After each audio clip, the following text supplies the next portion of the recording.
Hey everyone! Today we're going to talk about the amazing history of the Uyghur Khaganate. A long time ago, in the mid-5th century, the Uyghurs were part of a larger tribal group called the Teo. They were under the rule of the Turkic Khaganate. In 657, after the Western Turkic Khaganate fell to China's Tang dynasty, the Uyghurs decided to join forces with the Tang. Before that, they had already helped the Tang fight against the Tibetan Empire and the Turks in 627. In 742, the Uyghurs teamed up with the Karluks and Basmils to rebel against the Second Turkic Khaganate. 2 years later, the Basmils captured the Turk capital, Göktürks, and killed the ruler, Yenisei Kyrgyz. But the Uyghurs and Karluks turned on the Basmils, defeated them, and wiped them out. After that, the Karluks moved westward and eventually defeated the Turgesh in 766. The Uyghur leader at that time was Boyla, who took the title Göktürks Bilge Kul Khagan, meaning glorious, wise, mighty Khagan. He claimed to be the ruler of all tribes and built his capital at Ordu Balik. Chinese records say the Uyghur Empire stretched from the Shui lands in the east to the Altai Mountains in the west, covering the Gobi Desert to the south. In 745, the Uyghurs killed the last ruler of the Göktürks, Kulun Beg, and sent his head to the Tang dynasty to show their power. The Uyghur Khaganate was made up of 9 Toks Oghuz tribes, with their leaders' names recorded in Tang records. When Göktürks Bilge Kul Khagan died in 747, his youngest son Bayanchur Khan became the leader. Bayanchur Khan grew the empire even more, and used trading profits to build cities like Ordu Balik and Balik. He brought several tribes under his control, including the Sekis Oghuz, Kyrgyz, Karluks, and what was left of the Basmils. In 751, the Tang dynasty lost a major battle against the Arabs at the Battle of Talas, which gave the Uyghurs a chance to become more powerful. Then in 755, when a general named An Lushan rebelled against the Tang dynasty, Emperor Suzong asked Bayanchur Khan for help.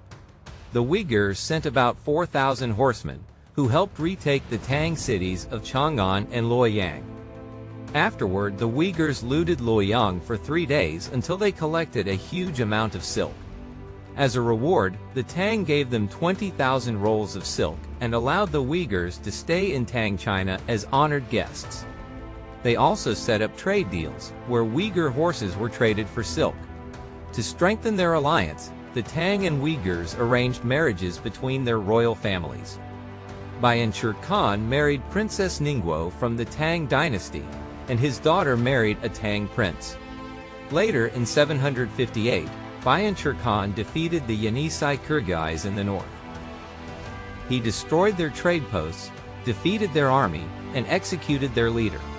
In 759, Bayanchur Khan died, and his son, Tengri Bogu, became the new Khagan. Tengri Bogu first planned to invade the Tang, but later changed his mind and helped them fight rebels in Luoyang. Afterward, the Uyghurs looted the city again and even burned down Buddhist temples where thousands had hidden.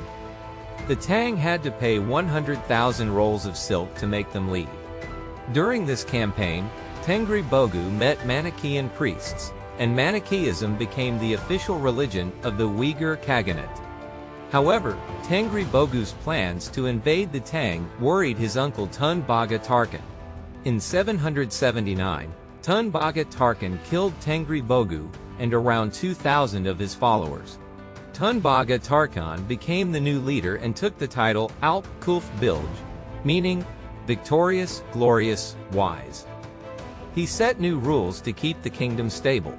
Although Manichaeism was briefly banned during his time, it later returned as the Khaganate's main religion. In 780, after some Uyghurs and Sogdians were killed near Chang'an, Tun Baga Tarkan demanded payment. The Tang paid a massive 1.8 million strings of cash in gold and silk. Despite these efforts, trouble continued. In 789, Tun Baga Tarkan died, and his son Uyghur Khagan became the new ruler. The Karluks used this moment to grab more land, and the Uyghurs lost badly to the Tibetan Empire in 790. Later, Ulugh Khagan's son Acho became ruler, and in 791, the Uyghurs pushed back the Tibetans at Lingzhou. Over the next few years, they recaptured key places like Gaochang. In 795, Kholuk Bilge Khagan died, ending the Yalakar dynasty. The Uyghurs crowned a new leader, Göktürks, who called himself Greatly Born in Moon Heaven, Victorious, Glorious, Great and Wise Khagan. Under him, the Uyghurs stayed strong, seizing Kocho in 803, and taking Liang province from the Tibetans in 808. By 821, Chongde Khagan became the new leader and was remembered as the last great Uyghur Khagan. He improved trade with Sogdia and defended his empire from the Tibetans. Sadly, after Chongde died in 824, the empire faced more problems. And after the powerful Uyghur Khaganate was destroyed, the surviving Uyghur people faced hard times. In 840, their capital city, Ordubalik, was attacked by the Yenisei Kyrgyz, forcing the Uyghurs to scatter. About 30,000 Uyghurs, led by a noble named Ormites, tried to enter Tang China for safety, but Emperor Wuzong refused to let them in, because he worried they might cause problems. Another group of about 100,000 Uyghurs followed a leader named Oge, son of the former Khagan Balwai. They also tried to enter Tang territory but demanded a city, protection for their Manichaean followers, and food. Emperor Wuzong refused their demands and instead teamed up with Ormites to fight Oge's group.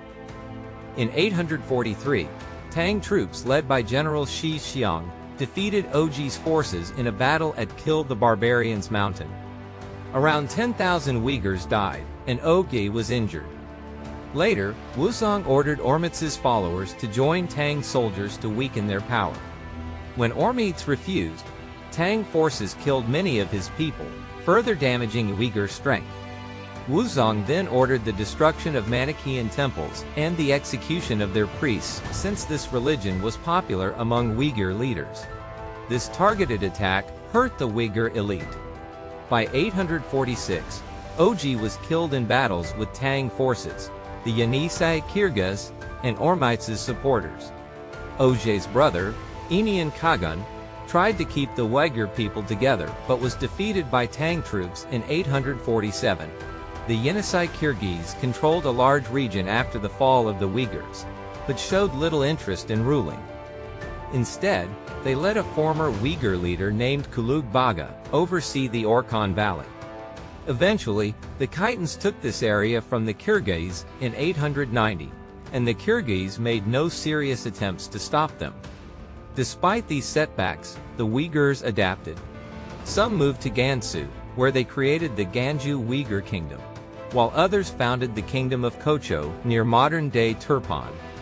The Kocho Uyghurs eventually adopted Buddhism, moving away from their earlier Manichaean beliefs. The Ganju Uyghurs were later conquered by the Tangut people in the 1030s. Even after their empire's fall, the Uyghurs kept their cultural identity. The scholar Mahmud al-Kashgari admired the Uyghurs for preserving the pure and correct form of the Turkic language, while other groups mixed foreign words into their speech. In 1134, the Kocho kingdom became a vassal state under Yelu Dashi's Karakitai Empire.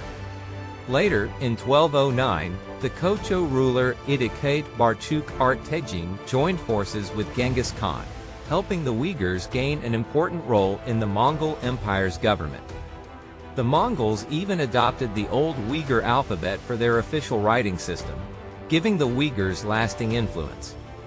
Meanwhile, some Uyghurs who had escaped after their kingdom's fall joined with the Karluks and other tribes to help create the Karakanid Khanate.